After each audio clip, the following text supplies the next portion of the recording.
Le journal sur Al24 News, mesdames, messieurs, bonjour. Voici les titres de l'édition. Le président de la République, Abdelmadjid Tebboune, préside la réunion du Haut Conseil pour la sécurité, une réunion consacrée à l'évaluation de la situation générale dans le pays.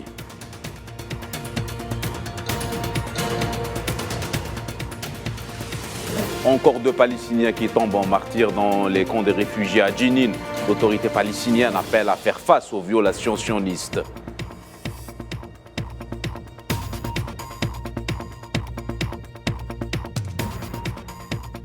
Et de la tribune onusienne, Nadir El-Arbaoui, représentant de l'Algérie auprès des Nations Unies, déclare que l'Algérie rejette les mesures punitives de l'entité sioniste à l'encontre des Palestiniens.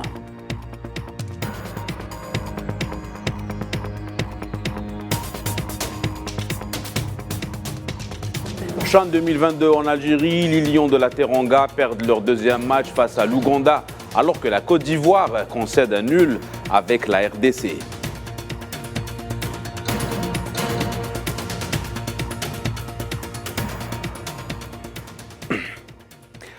Voilà pour les titres, bonjour à tous. Le président de la République, chef suprême des forces armées, ministre de la Défense nationale, Abdelmadjid Tebboune, a présidé une réunion du Haut Conseil de sécurité consacrée à l'évaluation de la situation générale dans le pays. C'est ce qu'a indiqué un communiqué de la présidence de la République.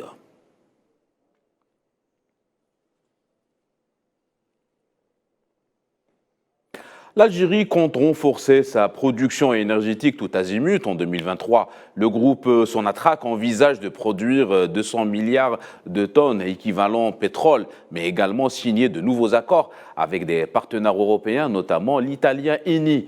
Le président directeur général du groupe algérien, lors d'une interview accordée à Reuters, a fait une série de déclarations, notamment la fourniture prochaine d'électricité à l'Italie via un câble entre les deux pays.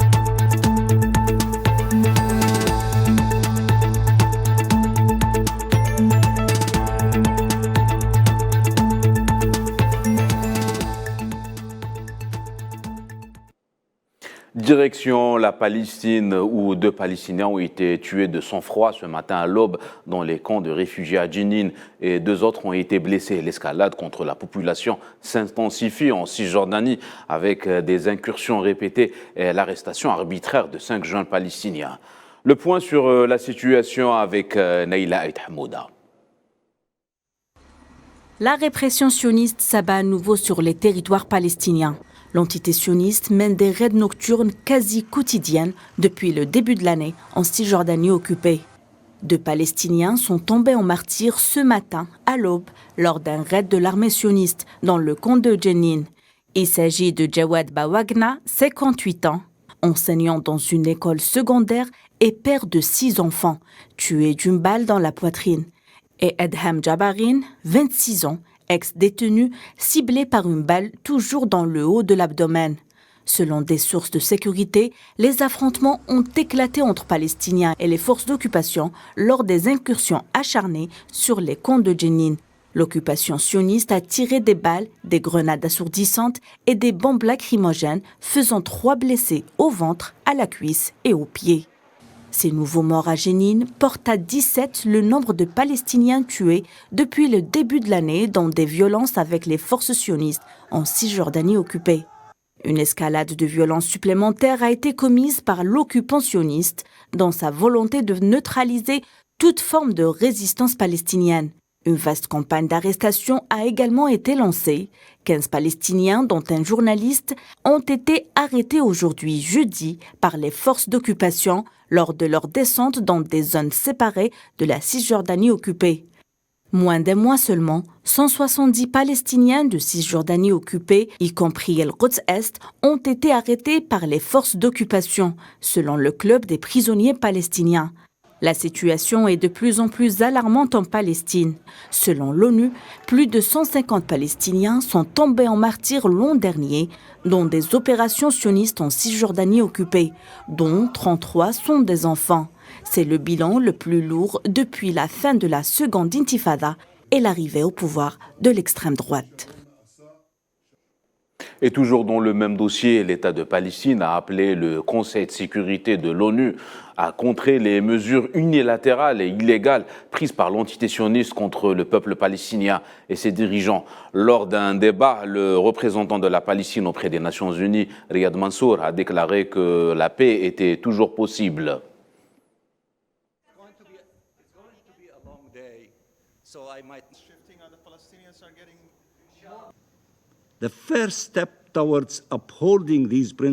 La première étape pour faire respecter ces principes et remédier à leur violation est de mettre fin aux mesures unilatérales illégales, notamment El-Quds, y compris celles qui visent à porter atteinte au statu quo historique et à la tutelle hachémite.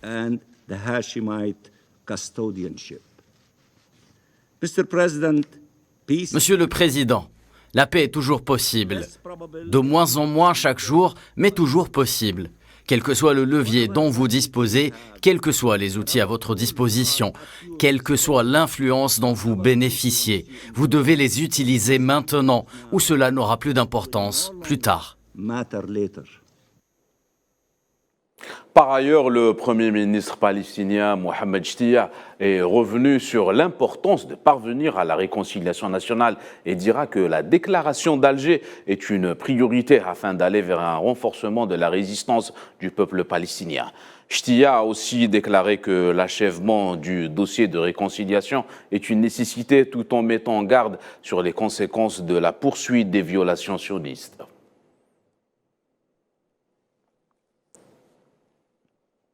Nous vous le disions en titre, le représentant de l'Algérie auprès de l'ONU, Nader El-Arbaoui, a affirmé que la situation dans les territoires palestiniens aurait de graves répercussions sur la paix et la sécurité dans la région à cause de la politique d'occupation, à l'image des incursions et les violations quotidiennes à l'encontre du peuple palestinien et que l'Algérie rejette les mesures punitives de l'entité sioniste exercées sur le peuple palestinien. Excellences, chers collègues. Monsieur le Président. L'Algérie a signé en tant que président actuel du sommet arabe et en tant que membre du groupe arabe à New York et avec d'autres pays, une déclaration conjointe où nous réitérons notre soutien constant à la Cour internationale de justice et au droit international comme clé de voûte par le système international. À cet égard, nous regrettons les mesures punitives adoptées par la puissance de l'occupation contre le peuple palestinien. La position arabe exprimée lors du sommet d'Alger a souligné le caractère axial de la question palestinienne. Avec la participation de 5 pays arabes, la capitale des Émirats arabes unis, Abu Dhabi, a accueilli un mini-sommet arabe traitant des développements régionaux et internationaux et les défis auxquels la région est confrontée sur les plans politiques, sécuritaires et économiques. Les détails avec Safwan Ben Sabri. Les réunions et sommets restreints s'enchaînent entre les pays arabes. En l'espace de 2 jours, 2 rencontres ont eu lieu, impliquant au total 8 chefs d'État arabes. La première a réuni les présidents Abdel Fattah al-Sisi, Mahmoud Abbas et le roi de Jordanie. Le thème central de la rencontre a été la question palestinienne à la lumière des changements régionaux et internationaux actuels. C'est ce qu'indique le communiqué de la présidence égyptienne. Alors que les autorités sionistes ont choisi la voie de l'extrémisme pour gouvernance, les chefs d'État égyptiens, palestiniens et jordaniens ont choisi d'œuvrer pour la voie du dialogue entre Israéliens et Palestiniens.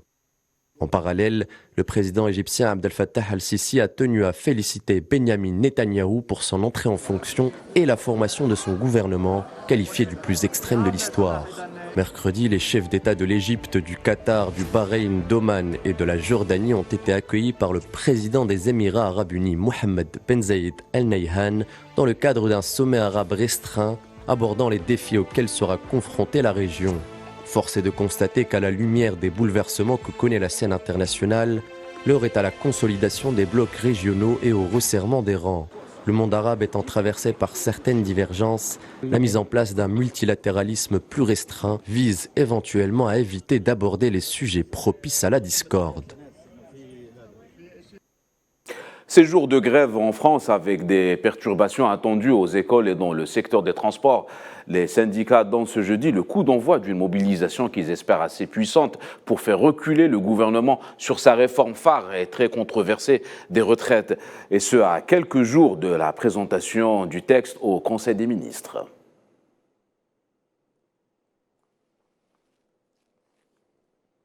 Lune de miel entre Alger et Nouakchott, les deux partenaires s'engagent à renforcer leur coopération économique à travers des actions de promotion. La foire des produits algériens en Mauritanie s'ouvre ce jeudi avec un engouement particulier envers l'export. Kherdin Batash. L'Algérie et la Mauritanie, deux pays voisins et frères liés par de nombreuses relations sur le plan historique, politique mais également économique. Des liens naturels qui font d'Alger et de Nouakchott des candidats à un développement économique commun, assumé et quasi intégré. La dynamique que connaissent les échanges commerciaux bilatéraux rejaillit enfin sur les perspectives de renforcement de la coopération bilatérale et dérange au plus haut point les partisans d'une région désintégrée sur le plan géopolitique et économique, à commencer par le Maroc. Coutumier du fait et adepte des procédés perfides et sournois, le Merzen cherche en vain à distiller sans venin dans les relations algéro-mauritaniennes à travers ses relais pseudo-médiatiques. Une dynamique qui sera au cœur de la foire des produits algériens à Nouakchott qui s'ouvre ce jeudi. Elle est organisée par la Chambre algérienne de commerce et d'industrie en collaboration avec l'agence Algex. 5 jours durant lesquels les opérateurs économiques nationaux seront à l'affiche pour faire valoir les atouts de leurs produits. Au programme, une vitrine de choix et exposition grandeur nature de tout type de biens manufacturés en Algérie, heureux prétendant à une place de choix dans les étals et rayons des marchés mauritaniens. C'est dire que ce marché n'est pas insensible à une certaine attractivité dont font preuve les produits algériens en Afrique. Rien que durant les 4 premiers mois de l'année 2022, pas moins de 10 000 tonnes de produits algériens ont été exportés vers la Mauritanie à travers un poste frontalier uniquement. Toujours en langage de chiffres, cela équivaut à 240 opérations d'exportation pour une valeur estimée à plus de 6 millions de dollars. Ce flux appelé à se densifier, à prendre du volume grâce à ce genre de manifestations économiques extramuros au profit des opérateurs algériens et leurs produits avant de pouvoir aller vers des projets d'investissement ciblant la coproduction. Pour ce faire, les pouvoirs publics algériens veulent doter des futurs investisseurs de moyens nécessaires à l'accomplissement de leurs ambitions à travers la réalisation de la route reliant Tindouf-Zouerat sur une distance de 773 km et l'ouverture d'une banque locale afin de les accompagner financièrement. À noter enfin qu'une zone de libre-échange frontalière verra bientôt le jour. Elle permettra à l'Algérie d'organiser des foires commerciales permanentes pour séduire les consommateurs mauritaniens et plus si affinité. 24 heures après le crash d'hélicoptère à Kiev, la capitale ukrainienne, et qui a coûté la vie au ministre de l'Intérieur ukrainien, le président Volodymyr Zelensky réagit. Il parle d'une perte importante pour l'État. Pour rappel, le crash a fait au moins 14 morts et 29 blessés, dont 15 enfants.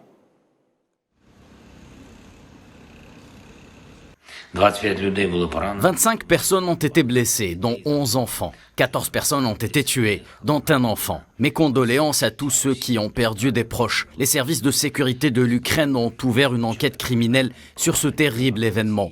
J'ai chargé le chef de service de sécurité de l'Ukraine, en coopération avec tous les autres organes autorisés, de clarifier toutes les circonstances entourant cette catastrophe.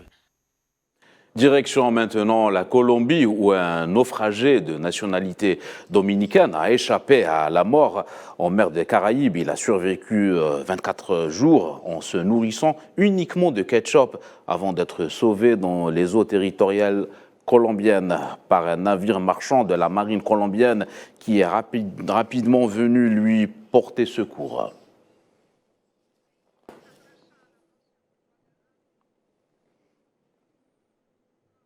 Sport football, suite des matchs du premier tour du CHAN 2022 en Algérie.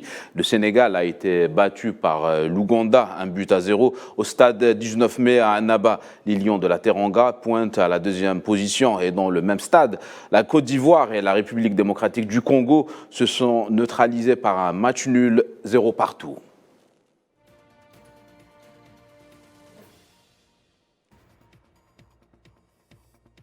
Voilà, c'est la fin de cette édition. L'actualité continue sur Al 24 News.